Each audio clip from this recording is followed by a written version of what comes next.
Chelsea jangan gagal lagi rebut Piala Dunia Antar Klub. Chelsea akan bertarung di Piala Dunia Antar Klub 2021 pada pekan depan. Chelsea bertekad menebus kegagalannya di masa lalu dengan merebut gelar juara. The Blues menjadi wakil Eropa di Piala Dunia Antar Klub 2021, yang digelar di Abu Dhabi pada 3-12 Februari tahun 2022. Menyusul sukses Chelsea menjadi juara Liga Champions musim lalu. Itu akan menjadi partisipasi kedua Chelsea di ajang Interkontinental itu setelah yang pertama pada 2012. Akan tetapi, debut si biru berakhir pahit setelah dikalahkan klub jagoan Brasil Corinthians 1-0 di final. Di laga pertama Piala Dunia Antar Klub 2021, Chelsea otomatis tiba di semifinal. Pasukan Thomas Tuchel itu akan menghadapi pemenang antara Al Hilal Arab Saudi, yang akan melawan pemenang duel babak pertama antara Al Jazeera, Uni Emirat Arab, vs AS Pirae, Tahiti. Kiper legendaris sekaligus penasihat tim Chelsea Peter Cech berharap agar Mason Mount DKK berhasil membawa pulang trofi Piala Dunia Antar Klub. Namun, sebelumnya Chelsea mesti memperoleh suntikan moral dengan kemenangan atas Plymouth di babak keempat Piala FA, Sabtu, 5/2, malam WIB. Pekan ini kami punya satu pertandingan, melawan Plymouth di kandang di Piala FA sebelum kami berangkat ke Piala Dunia Antar Klub, kata Cech di laman resmi klub. Itu akan menjadi bagian musim yang penting karena sebagai sebuah klub, kami baru sekali mewakili Eropa di kompetisi itu pada 2012 dan gagal juara. Itu adalah sebuah trofi yang menghindari kami jadi mudah-mudahan kali ini kami bisa menjalani laga Piala FA dengan baik dan berangkat ke Abu Dhabi untuk bersiap menjalani sebuah turnamen yang sukses dan membawa trofi kembali ke lemari Stamford Bridge. Itu adalah satu-satunya trofi yang belum pernah Chelsea menangi sejak saya bergabung pada 2004.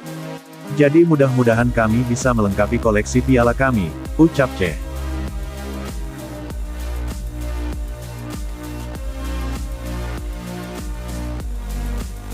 Chelsea kebanyakan penyerang, tantangan untuk Tuchel. Thomas Tuchel harus berhati-hati menentukan line-up dan kebijakan rotasi skuad Chelsea. Ada banyak penyerang yang menunggu kesempatan bermain di lapangan. Saat ini Chelsea punya banyak penyerang yang siap bermain, masalahnya hanya ada 3 slot dalam formasi yang biasa dimainkan Tuchel. Artinya, harus ada pemain yang siap dicadangkan. Menurut laporan The Athletic, saat ini Tuchel sedikit kesulitan menjaga para penyerangnya tetap senang dan nyaman dalam tim. Cara Tuchel memperlakukan dan mengelola pemain bisa berpengaruh besar. Masalah pertama dan terbesar terkait dengan si striker baru, Romelu Lukaku.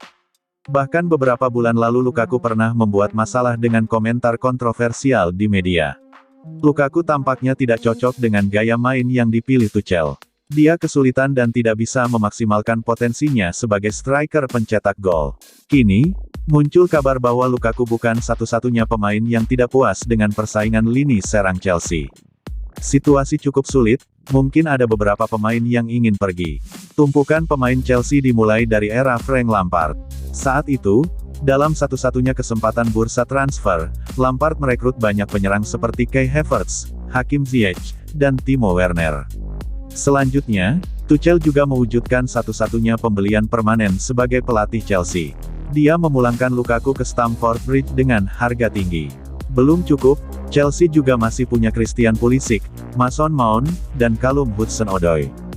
Jelas ada terlalu banyak penyerang dalam skuad Chelsea yang sekarang.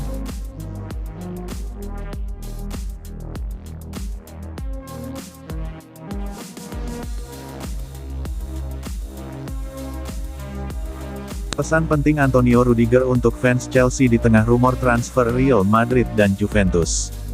Chelsea sedang menanti kepastian perpanjangan kontrak bek andalannya, Antonio Rudiger. Di tengah panjangnya proses pembahasan perpanjangan kontrak dan rumor transfer ke Real Madrid dan Juventus, Antonio Rudiger justru mengirimkan pesan penting. Bek andalan pelatih Chelsea, Thomas Tuchel, tersebut mengisyaratkan niatnya seiring dengan berjalannya waktu menuju akhir musim 2021/22 dan spekulasi transfer ke Real Madrid dan Juventus. Pesan penting Antonio Rudiger ini bisa jadi isyarat bagaimana ia akan membuat keputusan tentang masa depannya di Chelsea. Masa depan Rudiger memang menjadi pembicaraan banyak penggemar selama beberapa bulan terakhir.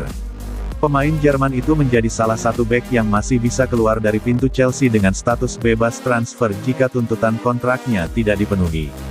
Namun jelang berakhirnya masa kontrak di Chelsea, Rudiger memberikan sinyal penting.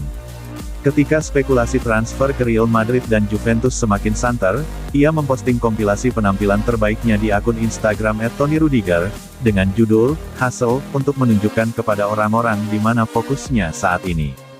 Itu merupakan pesan positif dari seorang bek tengah yang dikenal banyak orang sebagai Rudy tersebut. Laman Football London dikutip Tribun Jogja hari ini menyebut penggemar Chelsea pasti akan berharap dia bisa melanjutkan bersama The Blues. Sebagaimana diberitakan bahwa bisa dipahami Rudiger dan perwakilannya menuntut hampir £200 per minggu dalam kontrak berikutnya, dan ada keyakinan bahwa kompromi sebesar £180 dapat disepakati.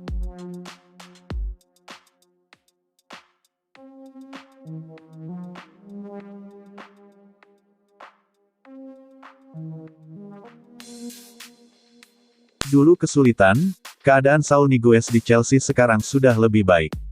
Saul Niguez mengaku sempat mengalami kesulitan saat pertama kali bergabung bersama Chelsea. Akan tetapi, kehidupannya di Stamford Bridge sekarang ini sudah lebih baik. Saul merupakan salah satu rekrutan Chelsea di bursa transfer musim panas lalu. Dia datang ke klub dengan status pinjaman dari Atletico Madrid. Saul mengalami kesulitan beradaptasi dengan sepak bola Inggris setelah datang ke Chelsea. Tak ayal jam bermain gelandang asal Spanyol tersebut cukup terbatas. Sampai sejauh ini, Saul baru memainkan 14 pertandingan di semua kompetisi bersama Chelsea. Dia belum menyumbang gol maupun assist dari penampilannya tersebut. Saul tidak memungkiri bahwa dirinya sempat mengalami kesulitan beradaptasi dengan kehidupan di Inggris setelah datang dari Spanyol. "Awal yang tidak mudah bagi saya," kata Saul di situs resmi klub. "Saya telah mengubah seluruh hidup saya, pindah dari Madrid, meninggalkan Madrid bersama keluarga saya, mengubah bahasa dan budaya, bahkan hal-hal kecil seperti mengemudi di sisi lain." Seiring berjalannya waktu, Saul nampaknya telah bisa beradaptasi dengan kehidupan di Inggris. Hal itu tentu saja berkat rekan satu timnya yang telah banyak membantunya. "Semuanya telah berubah, stadion, rekan satu tim, seluruh hidup saya," lanjutnya. "Sebenarnya itu tidak mudah, tetapi saya sangat berterima kasih kepada rekan satu tim saya dan klub karena membuat saya lebih mudah beradaptasi. Bahasa Inggris saya meningkat dan semuanya menjadi sedikit lebih mudah."